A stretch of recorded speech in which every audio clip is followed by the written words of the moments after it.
C'est le petit matin ce mardi à Porte-Maillot dans l'ouest parisien. Plusieurs centaines de chauffeurs de taxi occupent déjà la place. Et très vite, un petit groupe plus radical descend sur le périphérique et coupe la circulation, rameutant les caméras.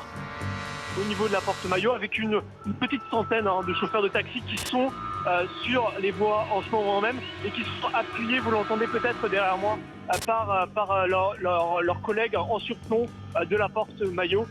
L'incident ne dure que 10 minutes, mais le mal est fait. L'image est impressionnante et fait le tour des télés. Puis le face-à-face avec les CRS se durcit. Une vingtaine de personnes a été interpellée pour violence, port d'armes et incendie.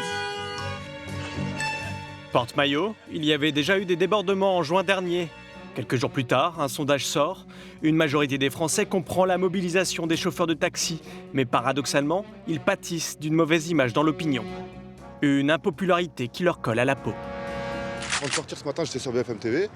On nous fait passer pour des gens uniquement violents. À chaque fois qu'il y a une question, c'est toujours pour donner une mauvaise image du taxi. Par contre, là où les médias ne parlent pas, c'est que Uber il a des prix qui augmentent avec l'offre et la demande, comme les compagnies aériennes. Nous, on a des prix, c'est-à-dire fixés par Bercy. En fait, ce qui nous a fait mal, nous, c'est les réseaux sociaux. Les réseaux sociaux, les taxis apprennent à s'en servir. Et depuis une semaine, on peut y voir cette campagne. Les taxis payent leurs taxes. C'est-à-dire ?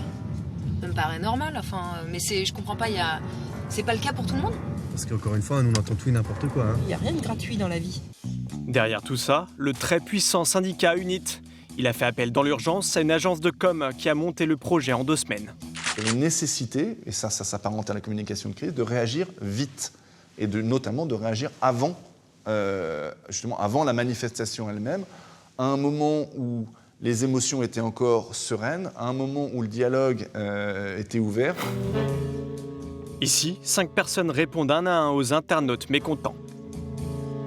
Les gens ne changent pas forcément d'avis, c'est pas de l'adhésion qu'on a à la fin, c'est pas forcément un changement d'avis, mais c'est des gens qui acceptent de dire « Ah, je vais regarder de plus près. Ah d'accord, je savais pas ça. » Donc c'est pas forcément des gens qui disent « I love les taxis » tout d'un coup, c'est pas ça qu'on cherche, mais on cherche à expliquer.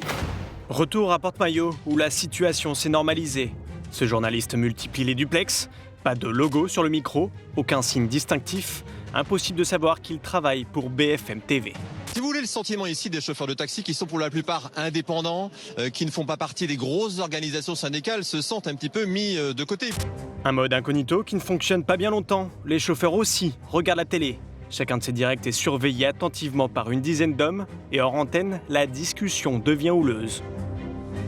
Vous n'arrêtez pas de revenir les mêmes conneries. Mais non. Ah si.